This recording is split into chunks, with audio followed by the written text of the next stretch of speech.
So 3 kaadlaw sang ginpatuman ang price ceiling sa bugas, pila ka mga rice dealer nagpahayag na nakabatyag naman sang epekto. Mga negosyante nag-adjust na sang presyo sang bugas, apisar sang kaperdihan. Mga puso, Iloilo Provincial Price Coordinating Council nagsapol na agonistoryahan ang epekto sa pagpatuman sang price ceiling. Yaring balita ang itutukan ni Zen Kilantang live. Zen?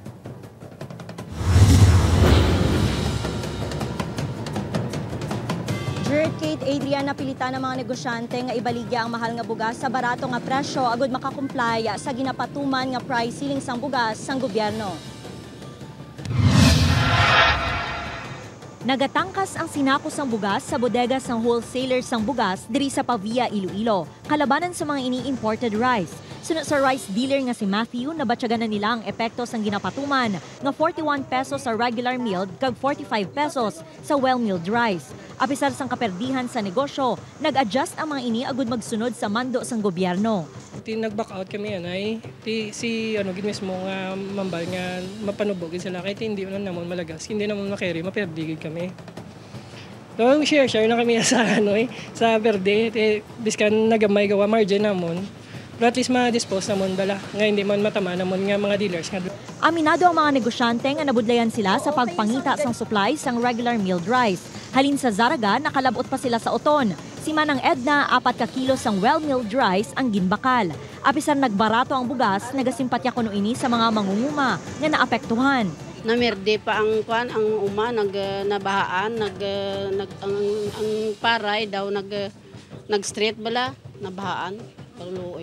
Sa karon yara sa 2,200 pesos ang sako sang well-milled rice, kag 2,700 pesos naman ang pinakamahal nga presyo sang imported rice. Ginsapol naman ni Iloilo Governor Arthur Defensor Jr. ang Provincial Rice Coordinating Council nga gintambungan sang local rice traders kag importers agud mapatuman ang price ceiling sa mga merkado. Ginpahayag sang Department of Agriculture 6 nga hindi pa apektado ang buying kag selling price sang humay kasunod sang ginapatuman nga price ceiling. Iniapisar ginpahayag sang pila ka mga mangunguma nga halin sa 20 pesos per kilo nga baligyan sang humay, nagpanaog ini sa 16 pesos per kilo. Aming record, hindi pa naman po ganun kababa yung sinag-charge. Pero kaya po nandyan ang NFA para tiyakin na tayo naman po ay may bibili dun sa ating mga farmers nung marapat na mga presyo. Mahirap nga lang po kapag sobrang taas dahil yun din yung nagdadala dun sa napakataas na presyo pagdating sa pamilihan.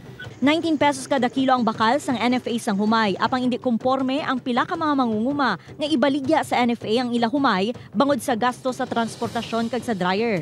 Hindi man sila magbaton kung halin sa harvester nga bag-o, hindi sila magbaton kay gusto nila i-dryer man pamalahon gid. Kita pila gid ang sako sa dryer, mahal. Maghahatag naman ang Department of Agriculture sang farm inputs kapareho sang abono, pestisidyo, kag binhi sa mga mangunguma agud mapanubo ang production cost. Pinaagi sini mabuligan ang mga apektado nga mga mangunguma.